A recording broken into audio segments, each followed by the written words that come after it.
नमस्कार मंडळी, कशा आहात तुम्ही? मजेत आहात का? श्वेताज किचन अँड ब्लॉग या चॅनलवरती तुमचे स्वागत आहे. तर मी आज तुम्हाला दुधी भोपळ्याची बर्फी कशी बनवायची ते दाखवणार आहे. तर चला माझ्यासोबत आणि आपण आता बनवूया दुधी भोपळ्याची बर्फी. दुधी भोपळ्याची बर्फी एक स्वादिष्ट आणि पौष्टिक मिठाई आहे आणि दुधी भोपळ्यामुळे बर्फीला एक वेगळा स्वाद मिळतो आणि ती आरोग्यदायी देखील असते. तर मी आता इथे दुधी भोपळ्याची बर्फी करण्यासाठी काय काय साहित्य घेतलं आहे ते तुम्हाला मी आता दाखवते. मी इथे एक दुधी घेतलेला आहे, त्यानंतर अर्धी वाटी साखर घेतलेली आहे, खवा घेतलेला आहे, पाव वाटी मी इथे मिल्क पावडर घेतलेली आहे, इथे बदाम घेतलेले आहेत, 2 चमचे मी तूप घेतलेलं आहे, फूड कलर घेतलेला आहे आणि वेलची पावडर घेतली. तर आधी आपण ह्या साईडनी कट करून घेऊया आणि दुधीची सालं काढून घेऊयात. मी इथे दुधीची सालं काढून घेतलेली, इथून पण कट केलं आणि ह्या साईडनी पण कट करून आता स्वच्छ धुवून घेतलेलं आहे. आता आपण अशी ह्या पद्धतीने कट करूया.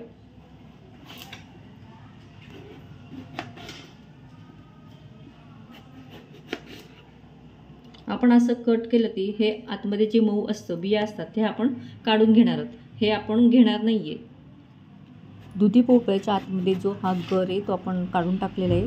तो गर आपण सांबारमध्ये टाकू शकतो किंवा त्यापासून आपण सूपसुद्धा बनवू शकतो. तर इथे तुम्ही बघा की मी हे सर्व आतमधला गर आहे तो काढून टाकलेला आहे, मऊ असतो तो, आणि ह्या पद्धतीने सर्व कट करून घेतलेले आहे. आता एक डबा घ्यायचा, त्याच्यावरती असं चाळण घ्यायचं आणि त्यावरती आपण आता दुधी किसणार आहोत. इथे दुधी किसून झालेला आहे. आता दुधी किसल्यानंतर आपण आता ही जी चाळण घेतली आहे त्या चाळणीमधून आपण हे दुधीमध्ये असलेलं पाणी हे काढून घ्यायचं, कारण दुधीच्या भोपळ्यामध्ये जे पाणी असतं त्यामध्ये थोडा कडवटपणा असतो. ते पाणी पूर्ण काढल्यामुळे ते कडवटपणा पूर्ण जातो आणि आपली बर्फी इथे खूप छान आणि टेस्टी तयार होते. कढईमध्ये आपण 2 चमचे तूप आपण टाकणार आहोत आणि तूप गरम झाले की आपण दुधी भोपळ्याचा किस इथे 4 ते 5 मिनटं आपण इथे व्यवस्थित परतून घेणार आहोत. मंद आचेवरती परतायचा आहे.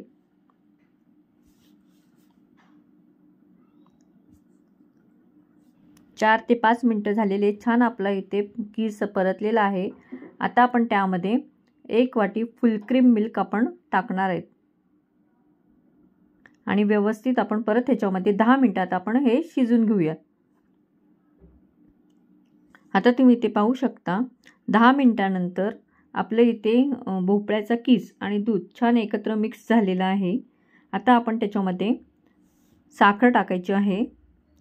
साखरसुद्धा आपण छान ह्याच्यामध्ये मेल्ट होऊन द्यायची. साखर वितळली की मग आपण पुढे काय प्रोसेस करायची ते पाहूया. आता तुम्ही इथे पाहू शकता आपली साखरसुद्धा छान अशी वितळलेली आहे.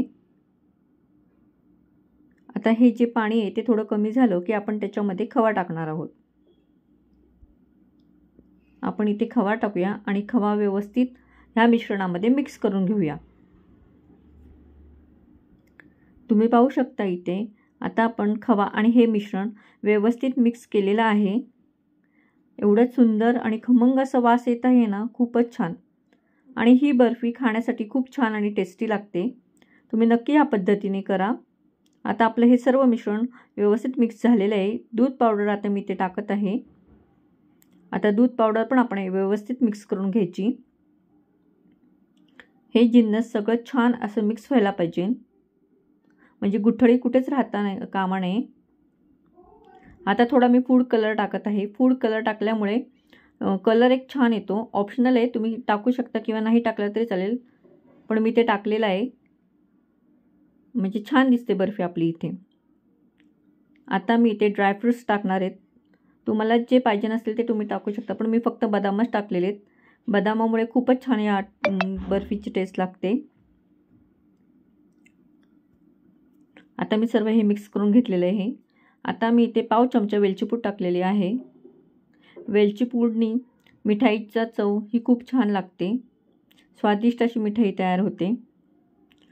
आता परत मी पाव चमचा इथे तूप टाकत आहे. आता आपण हे पूर्ण व्यवस्थित सगळं मिक्स करून घेऊया.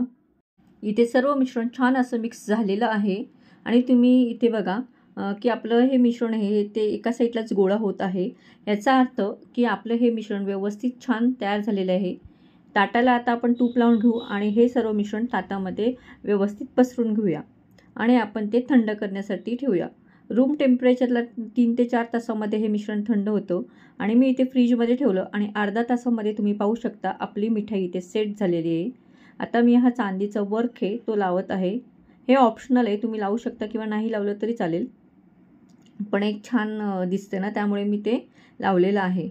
बर्फीचं मिश्रण छान सेट झाल्यामुळे आपल्या वड्या ह्या किती छान पडते ते पाहू शकता तुम्ही इथे. मी आता सर्व बर्फी आता कट करून घेते. किती छान इथे बर्फी आपली तयार झालेली आहे, खूपच सुंदर आणि खाण्यासाठी पण खूपच छान आणि टेस्टी लागते. ह्या पद्धतीने जर तुम्ही बर्फी केली तर नक्की तुम्ही करा या पद्धतीने बर्फी. आता मी तुम्हाला एक पीस इथे काढून दाखवत आहे. बघा तुम्ही इथे अप्रतिम अशी बर्फी तयार झालेली आहे आणि बघा किती छान दिसत आहे ती. तुम्ही पण नक्की या पद्धतीने ट्राय करा, खूप छान आणि सुंदरच बर्फी होते. दुधी भोपळ्यामुळे पौष्टिक असे गुणधर्म असल्यामुळे आपण ह्या पद्धतीची बर्फी केलेली आहे. कारण दुधी भोपळ्याची भाजी तर कोण खावत नाही, पण या पद्धतीने बर्फी केली तर सगळेजणच खातात. अप्रतिम अशी आपली दुधी भोपळ्याची बर्फी इथे तयार झालेली आहे. मी आता टेस्ट करून दाखवते तुम्हाला की ही टेस्टला सुद्धा कशी झालेली आहे.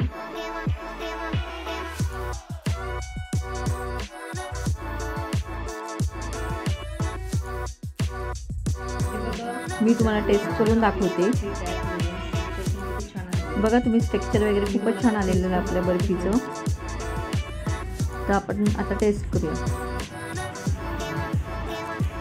वाव, खूप म्हणजे खूपच छान आपली इथे बर्फी तयार झालेली आहे. तर तुम्ही नक्की ह्या पद्धतीने करा आणि सांगा मला कसं झालेली आहे बर्फी आणि लाईक शेअर कमेंट करा प्लीज.